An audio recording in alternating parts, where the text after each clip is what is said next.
Welcome, everybody. I want to thank you for joining us on this episode of The Indication. The purpose of our conversation today with Dr. Adam Bruggeman is to talk about the 2027 CMS fee schedule release that has come out, which is currently open for comment. Dr. Bruggeman's a spine surgeon in San Antonio, Texas. He and I have known each other for probably almost 20 years now. We've worked together on a number of projects, from clinical-oriented projects, research projects. We're both orthopedic surgeons by training and spine surgeons by specialty.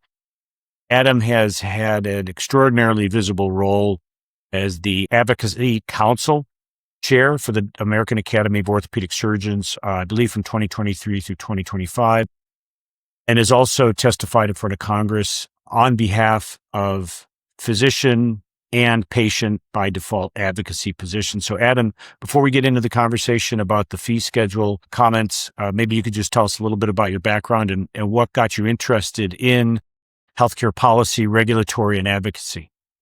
First of all, thanks for having me on. I really appreciate and enjoy talking about this. And I think this is really important topic, particularly for people looking in investments, startup companies, that are looking to figure out how they can be successful in the healthcare business, which is changing every day, which creates both opportunities and challenges. My journey is a little bit of a unique one. My undergraduate was in health policy, to a unique degree. And then I turned down medical school to go get my master's in hospital administration and worked for HCA Healthcare for a year prior to reapplying to medical school. Went back and then did medical school and residency, as you said, and then went into practice. And pretty quickly, I got engaged at a state level, which is where I think a lot of policy actually occurs. We talk about the federal level because it's visible, and we all know congressmen and senators and presidents and things like that. But our state legislators a lot of times lead the way. And so I got very involved in the state legislature and our state orthopedic association, became president of it a few years into practice, and was president and very active at a time when we were doing really critical laws that have now made their way into the federal level. And so because of that, I ended up catapulting into giving talks at a national level about what we were doing in Texas. And then that led to me ultimately assuming the role of the Advocacy Council chair for the Academy and overseeing a lot of what we did in DC. And as you said, testifying in Congress, coming up with policy, and then, honestly advising a lot of members of Congress as well as regulatory agencies on healthcare issues, where they were good ideas and where maybe they needed some refinement. Well, again, we appreciate you taking the time. And the goal of our conversation today is to use this physician fee schedule 2027 proposed rule comment opportunity as food for thought as it pertains to not just all the policy issues that would pertain to physician fee schedules and payments and RVUs, but with a little bit more focus on the operational side of healthcare, of which there's a couple of topics we'll talk about today, because it's really where I think the opportunities for startups, and obviously as a co-founder of venture capital fund Physicians Capital, we're looking at startups, and many of these startups layer into operational efficiencies.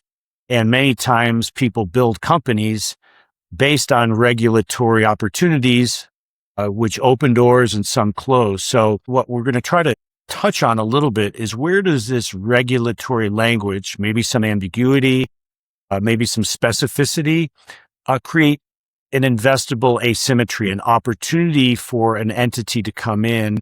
Or does it just waste a lot of time and create a lot of landings and drive everybody crazy? But so the foundation for the conversation today is the proposed rule for the 2027 fee schedule, but it's not just a fee schedule. There's obviously a lot of other information in there, but we went through it and we applied that particular caveat of what might be of interest to talk to Adam about. And the first segment today, we're going to talk about what's often called remote patient monitoring, but in the language of the law, it's remote physiologic monitoring, and then remote therapeutic monitoring. So CMS is proposing, Adam, that these services can only be billed when performed by the clinical staff who are direct employees of a practice, effectively closing the door for third-party remote patient monitoring vendors. Obviously, a lot of people who aren't in healthcare think, oh, well, of course the practices should do this. But there is, I think, some precedent for many companies that sit in that space to provide the, the ops, as it were, so that the physicians and the physician extenders can effectively ingest the data. They don't necessarily have to do the monitoring. They have to analyze it. But let's talk about it. Is CMS's core concern about fragmentation, meaning that this goes to a third party? Is this fragmentation a real concern? And if this is finalized, this rule, what happens to these third-party remote patient monitoring, remote physiologic monitoring vendors? Can they survive? Yeah, let's start with just the first basis of, do they have a reason to be concerned? And I think maybe the audience needs to know that the impetus for this is that the OIG, the Office of the Inspector General, which is kind of like the internal watchdog, so to speak. The OIG looked at it and said, I think there's a lot of unnecessary billing going on here. There's all these companies that seem to be cropping up as we kind of started to take advantage of something that we wrote in, and it maybe we're not getting what we really wanted out of that. Maybe the intent of this was to improve healthcare, right? A remote physiologic monitoring might mean watching a patient's blood pressure and seeing if they're taking their blood pressure medications, and that would alert the primary care doctor, hey, your patient's not taking their blood pressure medication, or not having to wait a month to figure that out, and maybe being able to interact at an earlier point, or maybe monitoring these continuous glucose monitors that people have and being able to see how this patient's really falling off. I need to call them and see what's going on and maybe adjust their medications before their next office visit. That was the intent. The concern at the OIG brought up is we think that maybe there's these companies that are kind of working in the shadows, taking the money we intended to go to the physician offices, scraping out a component of that, 50% sometimes. And then the doctor wins, but were they really doing anything with that monitoring? And then on top of that, were they just going out and grabbing patients that they weren't really taking care of and applying these RPM, RTM modalities to them when they really weren't intending to do anything about the data that came out? So is fragmentation real? Yes. But I mean, from when you ran your practice, we need these outside organizations to employ people. So this concept that it seems unreasonable that there are people who do work for us that aren't directly employed by our offices, I think is a little bit of an overreach, right? I outsource components of our billing to a Right. third party, and that's very, very common. I have a lot of things we do in-house, but sometimes we do it outside. And the corollary to what you said is they do the work, the busy work, so that my team can analyze that Yeah. work and maybe do some of the more complex components of billing. And so I think there's a yes and a no to your fragmentation question. I would agree with that. I think that, there's obviously a nuance of third-party billers, doing denial, reconciliation versus the clinical care, of which this sits a little bit more certainly in the clinical care analysis decision making. But so if you were to put on your venture capitalist hat or your founder hat, what could, based on this, obviously where OIG and CMS start going, soon things tend to follow. I think there's certainly my observation, having looked at a number of companies, they all are promising in this space. They promise, oh, we can do remote patient monitoring and you can bill for it. So you could just see this expanding ecosystem of bills that never existed before starting to head into CMS, hence getting the attention of OIG and policymakers. But if you look at an opportunity or a threat for a founder, a venture capital investor, what does a good, compliant, practice integrated remote physiologic monitoring platform look like? Where does something sit? And is there a wedge? Is there an opening here that presents itself if this comment were to be formalized into an actual rule? Yeah. So let me give you where I think this progresses over time. So early stages, if this rule becomes a law, And by the way, I want to say this because everything we're going to be talking about today is regulatory. And I think just as a basis for everyone to understand, when we talk about regulatory language, these are the kinds of things that can ebb and flow very quickly because they are not laws. They are not written by Congress. So they don't require, as we joke, an act of Congress to change them. In other words, they can be changed quickly against you, but also can be changed quickly in your favor. So just understand that as administrations change, literally as we go from one party to another, or even from one president within a party to another president within a party, or even worse, they change over the secretary and the new secretary doesn't like what the old one did. These things can change. So I just say that with caution to say what I'm going to tell you is assuming this happens and it stays in place, but that is an assumption. Yeah. So, the first thing that I would say is I would think that people are going to do is essentially like a PEO. Right. So these organizations will say, fine, the letter of the law says they have to be employed by the physician practice. That's fine. We'll give them part-time employees. They'll pay us for part-time employees and we'll essentially function as a PEO or a part-time functioning. So, Paul works for us, the parent company, and we farm out Paul to 4 different companies who all pay for Paul. But Paul really works for us and Paul's doing the work for us, but he's employed by them. So we meet the letter of the law or the letter of the regulation. I see that being probably an initial step, which probably has an immediate counter step of the government finding some way to immediately put a rule out that says, no, they can't be part-time employed by 5 different organizations. They got to be employed only by you.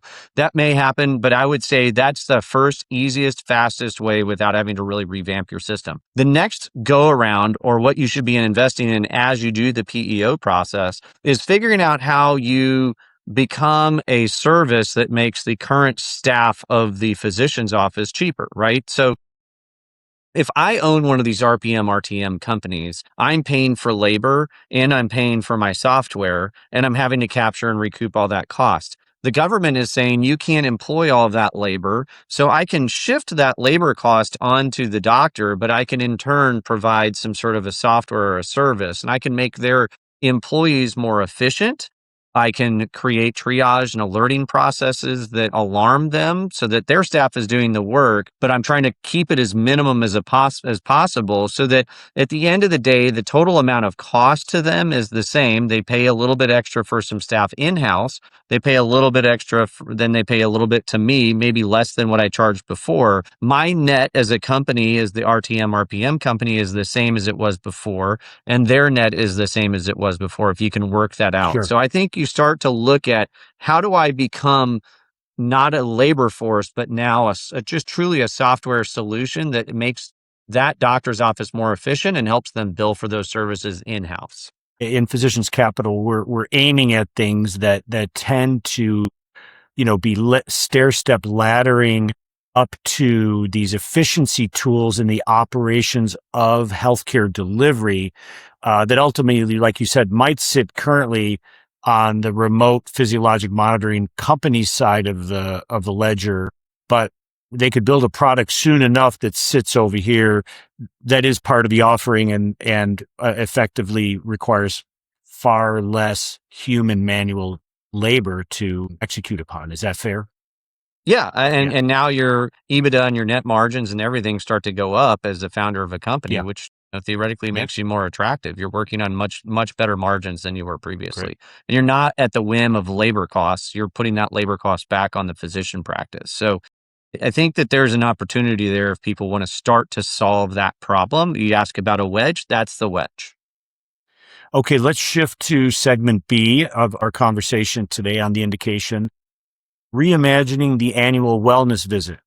When you and I were exchanging notes on our conversation today, you reminded me, and you could expand on this given your experience on the Hill and in this regulatory language environment.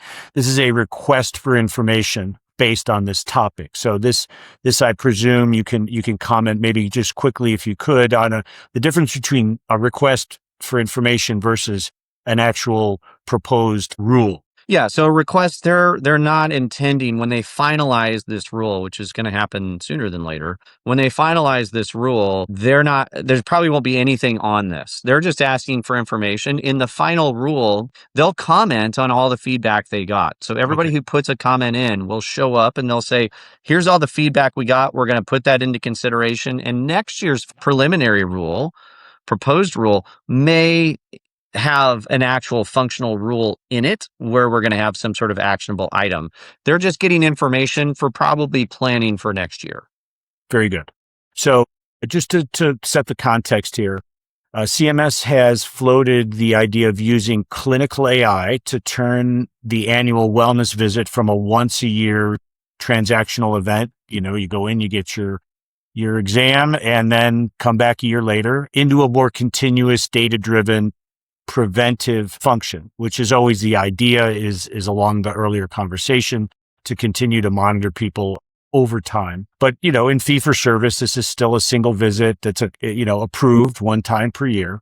Touching on this in the thread of, commenting, is there an opportunity for companies to sort of see, that's the idea in venture, right? You're aiming at something around a corner that maybe doesn't exist yet, but where would you aim people who might be interested in this? Because this would be a very, I think, from both of, I won't speak for you, but as a physician, this does seem like a logical expansion into an ideal way of managing a one-time a year wellness visit for people who are engaged with their healthcare. But that being said, where could a company, where could a founder, where can an inventor jump in? Is it something that is analyzed on the front end before the visit, where they create a certain amount of information for the doctor and the patient before? Is it the workflow through the year? Is it some other area? But what about this appeals to you, Adam, as an entrepreneur? Yeah, I mean, my initial reaction is the answer is pre-visit. That's hard because you've got to identify that patient in advance. It could potentially be post-visit, but the reason I say that is because, as you know, when we worked in this, I'm still doing spine surgery, but like as you have advised and worked with all these spine companies, we always say if there's not a monetary side to it dies, right? Like Yeah, you can create the coolest widget or implant, but if there's not a way to monetize it, then the doctors won't use it, or the hospitals will say it's too expensive, right? Just adds right. to cost and doesn't create revenue. And so what I'm thinking of is that there are these continuous care models that are out there today where Yeah.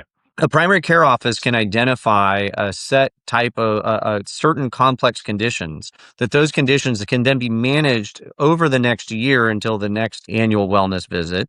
And the doctor gets paid a flat rate for managing those symptoms over the next year. And that probably plugs into RPM and RTM, managing some of these things, but you've got Yeah. to identify those diagnoses. And so where I could see a really early first wedge in is helping doctors get into those APCM and CCM coding through technology that uses AI to identify that, right? We already know that United, for instance, was using technology to identify certain diagnoses to increase their Medicare Advantage payments. That was the hook, was getting better Medicare Advantage payments. Can we start this process and introduce it slowly by putting AI in either in the front edge, or as it reads and evaluates the clinical note and says, all right, here's your 2 or 3 diagnoses you need to get that CCM diagnosis for this patient for the next year. And that AI now becomes a financial win for the doctor, which is not necessarily the reason they use the tool, but it helps them adopt that tool. They like the tool, but this gets them over the hump to using it. In the concept of a fee for service CMS traditional, you come in, you do your one time per year wellness visit. I do my, as a physician, I take care of it and blah blah blah. But in many Medicare Advantage plans, which you just referenced, your risk, your arc on the patient has already expanded dramatically. You've already got a timeline and a potentially an upside downside risk on how well they do. So do you see this rule as something that is meant to be implemented a little bit more in these for lack of a better word, fragmented episodic healthcare visits versus these ACOs that might be sitting already, they're already being incentivized to do what you just described. Am I on target or off target with that question? No, I think you are. I mean, honestly, you've got to understand that this administration has, honestly, incredibly, I don't know how they pulled this off, pulled some really, really smart, intelligent people who normally would never go to the federal government and go take a job, who have sold companies for millions, tens of millions, hundreds of millions of dollars, and have given up whatever they're doing to go join the government and help them with it. And most of these people are coming from the tech space.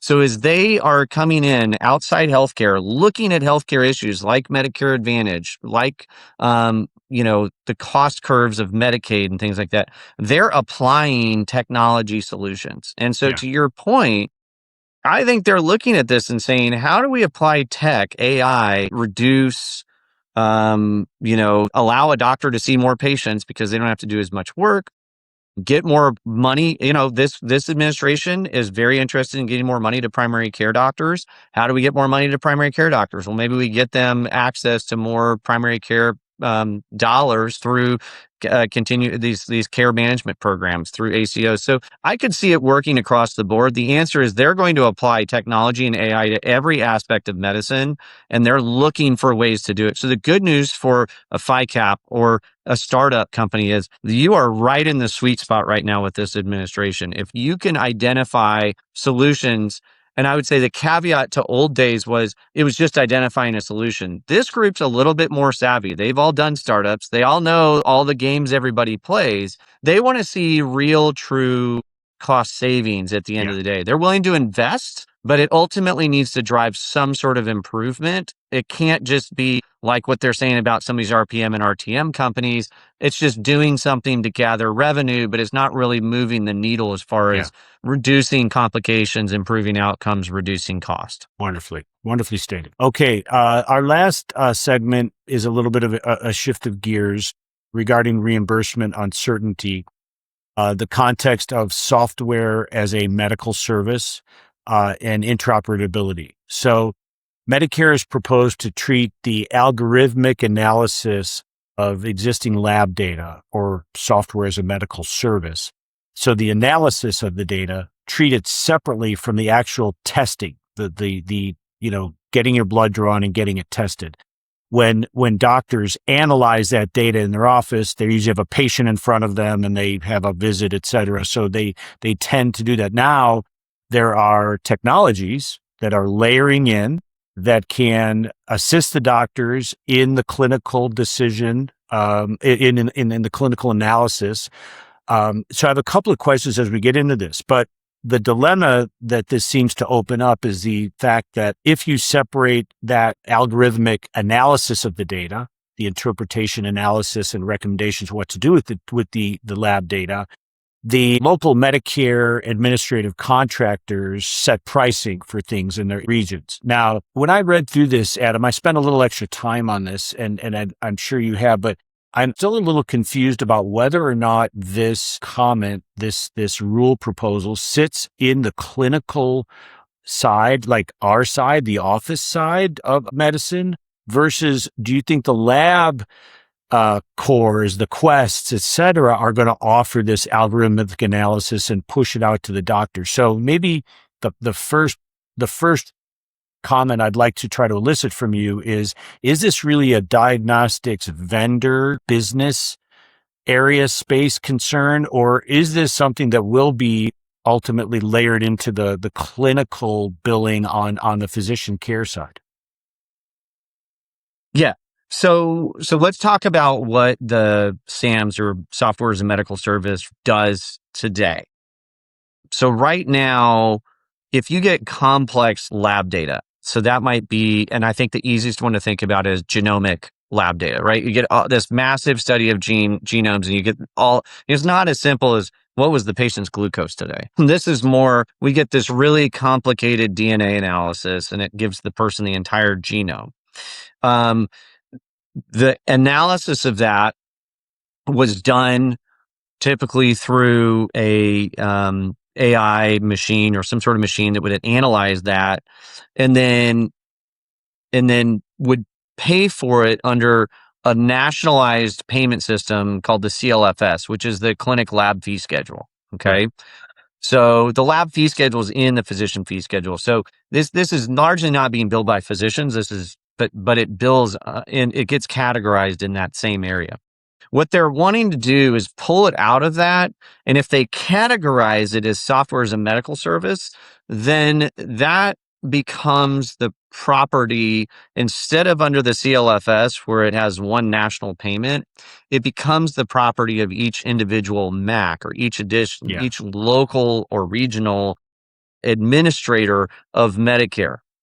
Does that make sense? Yep. Yep. So the problem here, if I'm an investor, is I went from investing in a known one singular price to now I'm at the whim of all of these different MACs. And there's not one MAC for every state. One MAC handles multiple states. They're more regional, but still having to deal with, multiple different potential ups or downs creates some problems. And so the people who are best at this are people who've been and done business in the Medicaid space, right? Because you're in Utah. The Utah Medicaid program pays differently for different services than I am in Texas in the Texas Medicaid program. And so there are definitely services, especially people who deal with Medicaid or Yeah. state processes that are very used to that. And I would definitely, if you're a founder or you're investing in business in this space, you're going to want an advisor somewhere in the chain, whether it's somebody FICAP is providing as an investor or somebody you brought in as an advisor who has had experience with state by state changes. And then just like with anything, you want to diversify, because if you end up all in one MAC, like all your business is in one singular MAC, it could be a gold rush where suddenly that MAC revalues in positive for you, but it could also be a terrible Yeah. thing for you if that MAC undervalues your service suddenly and makes a big change. So it's just a difference in dealing with the federal government versus dealing with MACs.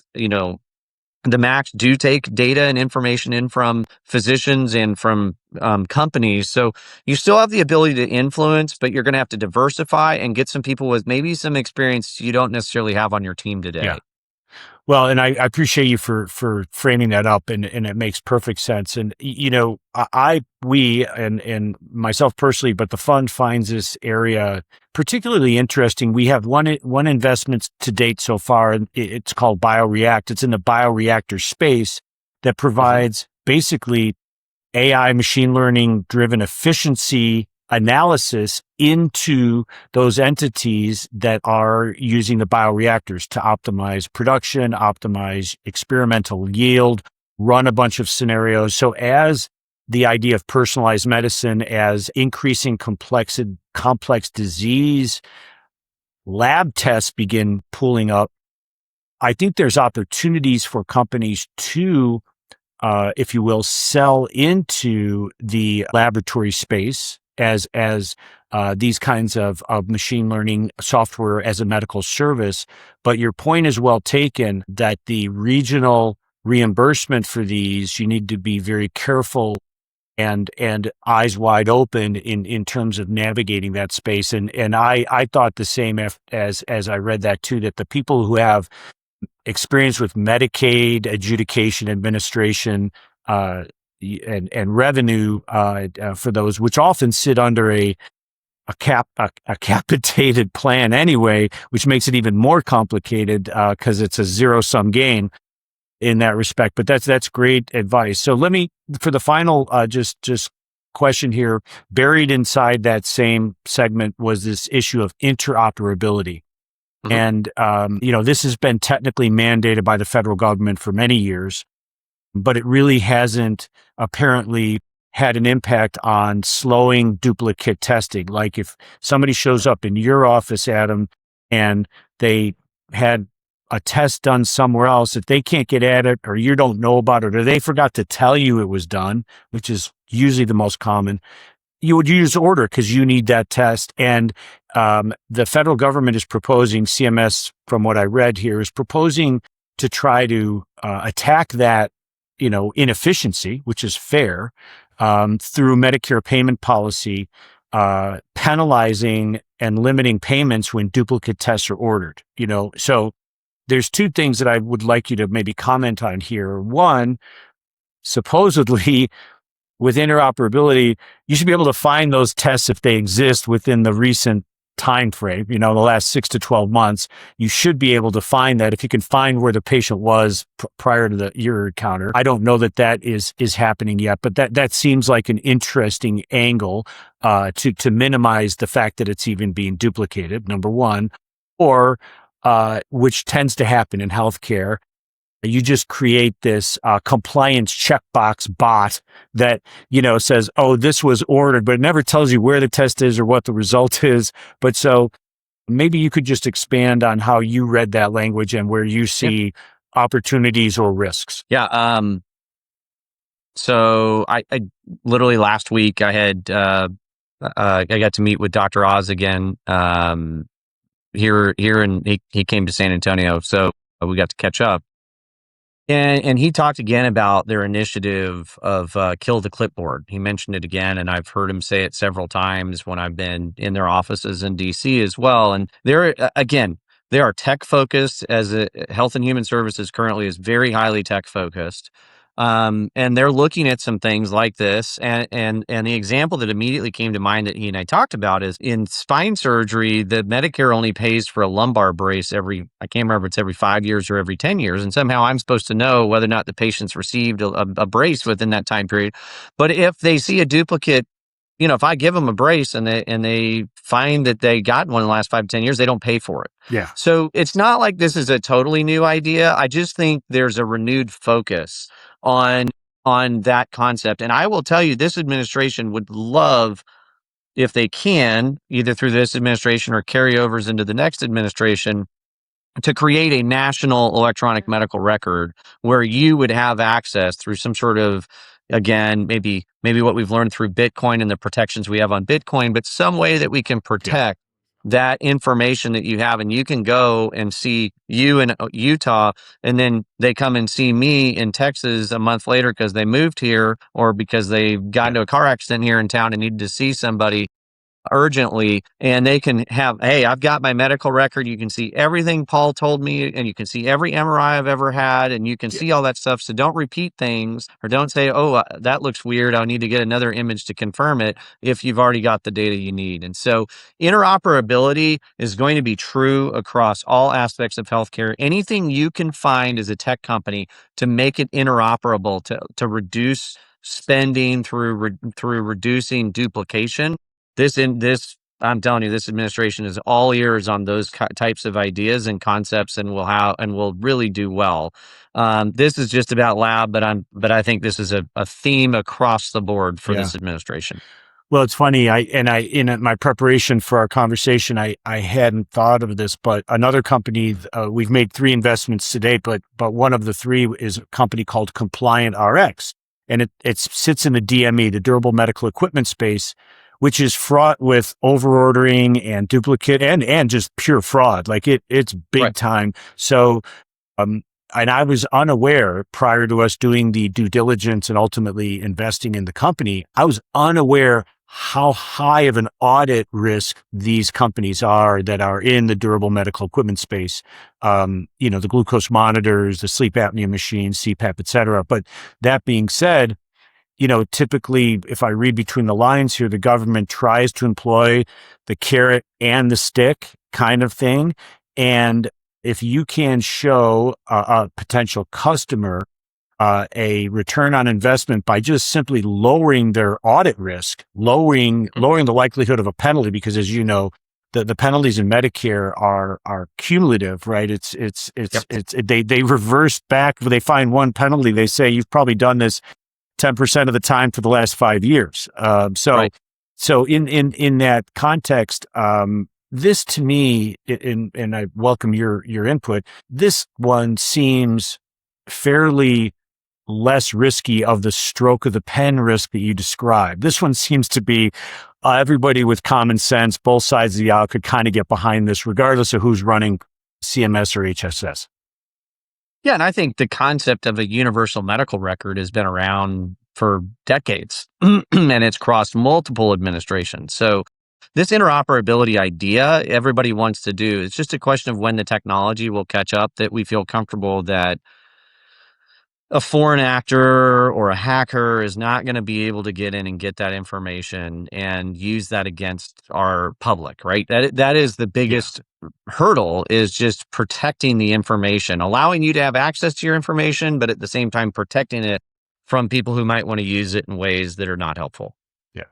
So in closing, Adam, I'd like to just touch on two things. One, I'll do first, and then second, I'd like you to use a little bit of your advocacy pulpit to incentivize and motivate our listeners and readers on Substack. I'll take a moment to plug the indication is on Substack now, and Physicians Capital is the entity behind this. And our goal in this is to provide insights into regulatory and government policy issues that may have impact on investors, startups, and the healthcare ecosystem. But Adam, you touched on this a minute ago, but maybe in a broad sort of context, are there any takeaway recommendations for founders or us investing people's money to look at this, regulatory comment period, and look for opportunities, but also how do we guard against that regulatory stroke of the pen risk, where somebody can just evaporate your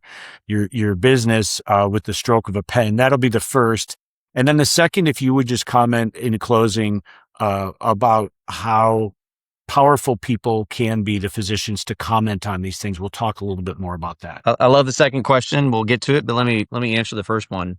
I think the critical piece that every founder, every company needs to ask themselves is the reimbursement the main reason that my company exists? Or have I solved a clinical problem or made a clinical issue more efficient? And the clinical reimbursement is just an add-on. It's just a benefit. It's just a bonus. Because if you're the first group that has simply found an idea that creates a revenue stream, but you haven't actually solved a clinical problem, you are always going to be at the risk of the stroke of a pen. However, if you've solved a clinical problem that doctors or labs or other businesses in healthcare are dependent upon and create entire workflows that become dependent upon it, even if the reimbursement goes away, they're still going to need your product, your device, your solution. And so you have long-term staying power. Maybe the economics change, but you can at least continue to work and function as a company while you work to get another change or an improvement in the regulatory language or legal language. So I think that's the critical piece that every founder, every investor needs to ask themselves as they go into investment. And it's okay if the answer is, we just found a really unique opportunity that people need to pay for.